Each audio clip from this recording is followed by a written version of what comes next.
कि poor habits क्या है और रिच हैबिट्स क्या है। कौन सी ऐसी हैबिट्स है जो हाई अचीवर्स को, जो टॉपर्स को टॉपर बनाता है। और समझ लो, बस मैं बोलना नहीं चाहता हूं कि हैबिट्स का एक खास बात है कि आपको 30 दिन सिर्फ प्रैक्टिस करना होता है और उसके बाद से आपको अपने अंदर चेंज महसूस होता है कि मैं कुछ बदल गया हूं, मैं कुछ अच्छा हो गया हूं। अब वो कैसे आता है? तो वो आता है हाई अचीवर्स की हैबिट्स को समझने से। तो मैं आज सिर्फ आपको 5 हैबिट्स बताऊंगा, कोई 15, 20, 50 हैबिट्स नहीं। अगर इन हैबिट्स को आप अपने अंदर अप्लाई कर लेते हो तो वो बाकी सारी हैबिट्स जितनी है 50-60 जो अमीरों के पास है वो आपके अंदर अपने आप आ जाएंगे। आपको डेवलप करने की जरूरत नहीं है। बस ये 5 हैबिट्स जड़ हैं, 5 जड़ हैं एक सक्सेसफुल लाइफ की। वो 5 आदतें मैं आपको बताने जा रहा हूं। पहला है वर्क ऑन योर विजन। वो लोग, आप किसी भी पर्सन को देख लो, हाई अचीवर को उठा के देख लो, वो क्या है तो अपने विजन पे काम करते हैं। वो 10 साल बाद क्या होगा उस पे काम करते हैं। और किसी भी मिडिल क्लास पर्सन को उठा लो, उसको देखो वो क्या कर रहा है, तो वो आज में जी रहा है। उसके पास 10 साल का कोई विजन नहीं है, कोई काम नहीं। उसके लाइफ में 10 साल बाद क्या होने वाला है उसको नहीं पता है। और लेकिन अमीर जो है उसको पता है, गरीब को कभी नहीं पता है कि 10 साल बाद क्या होने वाला है। जैसे आपने इसको देखा होगा कि अगर घर में बेटी हुई तो या फिर बेटा हुआ तो उसके एजुकेशन के लिए आज से 15 साल बाद बहुत पैसा लगेगा। सब पढ़ाना चाहते, कोई भी माँ बाप नहीं जो नहीं पढ़ाना चाहता है। तो जो पुअर माइंडसेट वाले लोग होते हैं वो पैसा नहीं बचाएंगे उसके लिए, लेकिन जो रिच माइंडसेट वाले लोग हैं वो पैसा बचाएंगे। रिच मतलब ये नहीं कि आपको 5 लाख रुपए तनख्वाह मिल रही है, और गरीब मतलब वो नहीं जो 10,000 रुपए उठाता है। गरीब वो जिसकी थिंकिंग गरीब है, अमीर वो जिस सोच से अमीर है। मैं ये मानता हूं। तो अगर कोई पर्सन है जो अपने बेटे या बेटी को पढ़ाने के लिए या फिर उनकी शादी के लिए पैसे आज से जमा कर रहा है, जिस दिन बेटी हुई या बेटा हुआ उसी दिन से वो जमा कर रहा है कि मान लो 5 लाख रुपए जमा करने, 10 लाख रुपए जमा करने, तो वो आज से स्टार्ट करेगा, अपने विजन पे काम करेगा। बहुत सारे ऐसे लोगों को मैं देखता हूं कि पहले से पैसे जमा करते हैं, और कुछ लोग समय आने पे क्या करते हैं, कर्ज लेते हैं। दोनों माइंडसेट में बड़ा डिफरेंस है और दोनों हैबिट्स में बड़ा डिफरेंस है। दोनों दो तरफ ले जाएंगी, एक आपको गरीब बना देगी और डाउन कर देगी आपको, क्योंकि आपको कर्ज में ले जाएगी। और एक हैबिट है जो आपको कर्ज में नहीं ले जाएगी, आपको और ऊपर ले जाएगी। Make time to think. अपने बारे में सोचने के लिए लोगों के पास टाइम नहीं है, और जो जितना बड़ा सोच सकता है वो उतना बड़ा कर सकता है। तो सोचने के लिए कि आपको कैसी लाइफ चाहिए, या फिर सोचने के लिए कि मैं अपने रिलेशनशिप को कैसे अच्छा करूं, अपने घर के जो प्रॉब्लम्स है उसको कैसे सॉल्व करूं, इसके लिए आपको थोड़े देर के लिए 1 घंटे 2 घंटे के लिए घर से बाहर होना पड़ेगा, या घर में ही छत पे चले जाओ, वहां पे बैठ के आराम से सोचो कि मेरी लाइफ में क्या प्रॉब्लम है, कैसे सॉल्व करूं, उसको कैसे सॉल्व किया जा सकता है। इससे क्या होता है कि जैसे अकेले में बैठते हो तो आपके अंदर से क्रिएटिविटी अपने आप आ जाता है, क्रिएटिव तरह से सोचने लगते हो, इन्फॉर्मेशन को कंबाइन करने लगते हो। तो क्रिएटिव बनने के लिए आपको थोड़ा सा सॉलिट्यूड में जाना पड़ेगा, अकेले रहना पड़ेगा, तब जाके वहां पे क्रिएटिव आंसर आते हैं और अच्छे आते हैं, बेस्ट आते हैं। इंसान की औकात उसके कपड़ों से नहीं, उसकी सोच से होता है कि वो कितना अच्छा सोच सकता है, कितना सही सोचता है, सामने वाले पर्सन के बारे में क्या सोचता है, पैसे के बारे में क्या सोचता है, किसी धर्म के बारे में क्या सोचता है, और लड़कियों के बारे में क्या सोचता है, लड़कों के बारे में क्या सोचता है, कैसे उसकी थिंकिंग है, ये डिफाइन करती है कि वो आदमी कितना अच्छा है। तो क्यों ना हम अकेले रह के अपनी सोच को सही डायरेक्शन दें हर चीज के तरफ से, कि हम भी खुशी रहे, सुखी रहे, और सामने वाला भी सुखी रहे। अगर आपकी सोच सही है तो आप सबके लिए अच्छा चाहोगे, किसी का बुरा नहीं चाहोगे। तो अपनी सोच को सही करने के लिए आपको अकेले में समय बिताना चाहिए। आपके पास एक कॉपी होनी चाहिए। मेरे पास एक कॉपी है जिसमें मोटी सी कॉपी है, दिखा देता हूं। ये कॉपी है, ये सिर्फ कॉपी, इतनी मोटी कॉपी मेरे थिंकिंग के लिए कि मैं इसमें सोचता हूं, जो भी सोचता हूं इसमें लिखता हूं। और लिखने से क्या होता है कि मेरा माइंड क्लियर रहता है और अच्छी तरह से सोच पाता हूं, अपनी सोच को एक डायरेक्शन दे पाता हूं। तो आप भी अपने पास एक डायरी रखो, कॉपी रखो, कुछ भी रखो, कोई नोटबुक रख लो जिसमें आप सोचो, अकेले में बैठ के उसमें लिखो जर्नलिंग इसको बोलते हैं, या फिर कुछ भी बोलो, क्या फर्क पड़ता है, लेकिन सोचने के लिए आपके पास टाइम होना चाहिए। तो सोचने से आपको एक सही डायरेक्शन मिलेगा, और थिंकिंग को सही डायरेक्शन मिल गया तो एक्शन सही हो जाएगा, एक्शन सही हो जाएगा तो रिजल्ट अपने आप सही हो जाएंगे। अगली जो हैबिट है वो है लिसन मोर, ज्यादा सुनो। लोगों को देखो ज्यादा बोलने की बीमारी है, मुझे बोलने की ज्यादा बीमारी नहीं है, मैं वीडियोज में ज्यादा बोलता हूँ, ऐसे में बहुत कम बोलता हूँ। ज्यादातर मैं अपने दोस्तों को सुनता हूँ, समझता हूँ। समझना जरूरी होता है। कोई सामने वाला बोल रहा है तो आप देखना अपने आसपास में, वो लोग क्या बोलते हैं कि तू बोलने मैं जवाब देता हूं तेरे को। मतलब वो वेट कर रहे हैं कि सामने वाला बोले और मैं उसको जवाब दूं, खत्म करे बात अपना।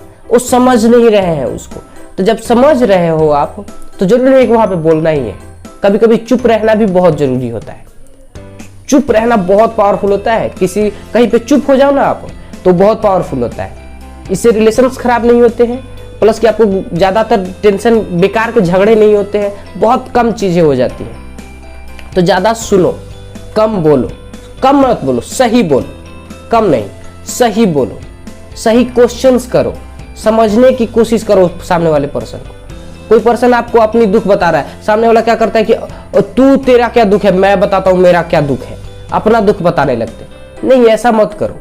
उसको या तो सोल्यूशन दो या बोल दो कि ठीक है प्रॉब्लम्स है, इसको समाप्त कैसे किया जाए इसके बारे में सोचा जाए। उसको सही बात बताओ जिससे कि उसकी थिंकिंग सही हो। अब ज्यादा सुनोगे तो ज्यादा सीखोगे, ज्यादा समझदार बनोगे। अब जो बोलता है ना, जो बोलता है उसके साथ रिलेशनशिप अच्छी नहीं बनती, लेकिन जो सुनता है, आपको समझता है, उसके साथ आपकी रिलेशन अच्छी बनी होगी।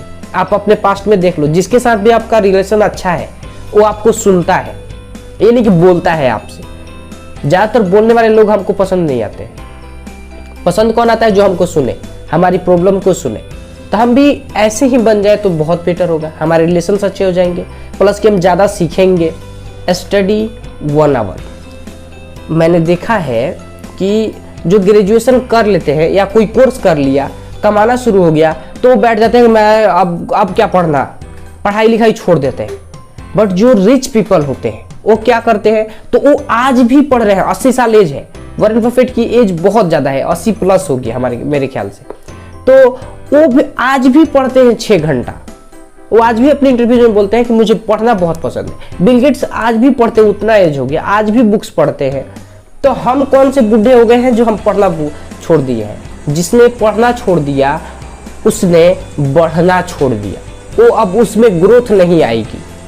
ग्रोथ चाहिए तो आपको पढ़ना पड़ेगा, क्योंकि न्यू इन्फॉर्मेशन आएगा, नया एक्शन होगा तो रिजल्ट बड़े होंगे, अच्छे होंगे, नया होगा। तो आपको पढ़ना बहुत जरूरी है। मैंने बहुत लोगों को देखा है पढ़ना छोड़ देते हैं, समझना छोड़ देते हैं, सीखना छोड़ देते हैं बेसिकली। तो नई स्किल्स सीखो, नए बुक्स पढ़ो, नया जगह से सीखो, नई स्टोरी पढ़ो, नई फिल्म्स देखो जिससे कि आप सीख सको। बहुत सारी चीजें हैं जिससे आप सीख सकते हो। तो 1 घंटा डेली आपके पास होना चाहिए जिसमें आप पढ़ो। 5वीं हैबिट है, बट इतनी कमाल की हैबिट है जो आप देखना, आपके आसपास में डिफरेंस क्रिएट कर देता हूं कि कुछ लोगों को देखना कि वो इंपॉर्टेंट काम करते हैं। जो हाई अचीवर होते हैं वो इंपॉर्टेंट कामों पे फोकस करते हैं, अपने इंपॉर्टेंट पर्सन पे फोकस करते हैं। और जो उनको क्या पुअर थिंकिंग होती है जिनकी, वो क्या करते हैं, तो वो अर्जेंट कामों पे फोकस करते हैं कि आज क्या करना है, आज क्या जरूरी है। जैसे उनको बोलोगे इंपॉर्टेंट क्या है, मैं 2 चीजों पे पूछता हूँ। एक इंपॉर्टेंट है कि आज आप दोस्तों के साथ बात करो, मतलब अपने रिलेशनशिप में जाओ, और एक तरफ है कि आज आप एक बुक पढ़ो, 10 पेज ही पढ़ो। दोनों में से इंपॉर्टेंट क्या है? आपको जो पुअर थिंकिंग होगा उसको क्या लगेगा कि रिलेशनशिप में जाना या फिर दोस्तों के साथ रहना जरूरी है। बट जो हाई अचीवर होगा वो चूज करेगा बुक पढ़ना। क्यों? क्योंकि बुक से आज फायदा नहीं होगा, आज उसके लिए आपको कोई पैसा पे नहीं करेगा, बट आज से 10 साल बाद उसका रिजल्ट बहुत अच्छा होगा। कुछ नया सीख लूंगा तो उसका रिजल्ट बहुत अच्छा होगा। तो इंपॉर्टेंट चीजों पे फोकस करते हैं। जैसे इंपॉर्टेंट रिलेशनशिप होती है। अगर मुझसे पूछोगे इंपॉर्टेंट रिलेशनशिप क्या है, तो मेरे लिए माता पिता और फैमिली, मेरे जो भाई बहन है उनसे इंपॉर्टेंट कोई नहीं है। फ्रेंड्स में एक ही बेस्ट फ्रेंड है, बट बेस्ट है। 2 दोस्त है और है, उनसे भी अच्छा है। बट मेरे पास इंपॉर्टेंट लिस्ट है कि इंपॉर्टेंट ये चीज़ है, इंपॉर्टेंट ये चीज़ है। मेरे लिए इंपॉर्टेंट मेरा काम है, नंबर 1। नंबर 2 मेरे लिए इंपॉर्टेंट मेरी फैमिली है। अब इसके बाहर बहुत सारी चीज़ें आती हैं, उन पे ज़्यादा मैं ध्यान नहीं देता। अगर आप ऐसे कर देते हो तो इसको मिनिमलिज्म भी बोलते हैं और इंपॉर्टेंट वर्क भी बोलते हैं। तो आज से आप इंपॉर्टेंट कामों पे फोकस करो। इंपॉर्टेंट क्या है? आपकी पढ़ाई है। ये जो ब्रेकअप हुआ है ना आपका आज, वो इंपॉर्टेंट नहीं है। वो कितने दिनों के लिए है? इंपॉर्टेंट है कि आपका कैरियर बने। आज कैरियर इंपॉर्टेंट है कि ब्रेकअप इंपॉर्टेंट है? कैरियर आज बनेगा, आज शुरू करोगे तो 10 साल बाद अच्छा पैसा कमाओगे। तो ऐसी कितनी लड़कियां आएंगी या कितने लड़के आएंगे। बट अगर आज आपने ब्रेकअप के मारे दारू पीने लगे या फिर खराब आदतों में पड़ गए, तो वो लड़की भी वो लड़का भी सोचेगा कि अच्छा किया मैंने इसको छोड़ दिया। तो इंपॉर्टेंट जो है उस पर फोकस करो। अगर आप 20 साल के हो तो आपके लिए 2 चीजें इंपॉर्टेंट है। मैं बता देता हूँ मेरे लिए क्या इंपॉर्टेंट है। मेरे लिए इंपॉर्टेंट है मेरी फैमिली और मेरा काम। दोनों में मैं पहले और बाद में नहीं कर सकता। मेरे लिए दोनों इंपॉर्टेंट है। मुझे दोनों ही चाहिए, कोई एक नहीं चाहिए। अब इसके अलावा मेरे पास जो कुछ भी आता है, मेरा ब्रेकअप हो, कोई दोस्त कुछ बोल दे या फिर कुछ भी हो जाए मेरी लाइफ में, उससे मुझे ज़्यादा कोई फर्क नहीं पड़ता। मेरे लिए 2 सबसे इंपॉर्टेंट है। मैं इस पे ज़्यादा फोकस करता हूँ।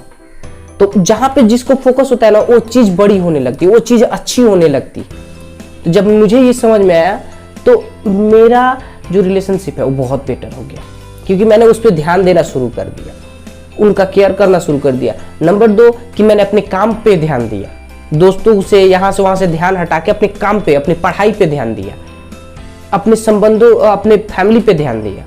तो ये दोनों मेरे लिए बहुत जरूरी है। अब बाकी सब चीज़ें हैं बट वो सेकेंडरी है, प्राइमरी नहीं है। मेरे लिए प्राइमरी 2 ही चीज़ें हैं। ऐसे ही आप डिसाइड करते हो अपने लिए कि अब आपको अपने लिए डिसाइड करो। मेरा मत मान लेना, आपके लिए कुछ और हो सकता है। आप लेकिन डिसाइड जरूर करो कि आपके लिए इंपॉर्टेंट चीज़ें क्या है।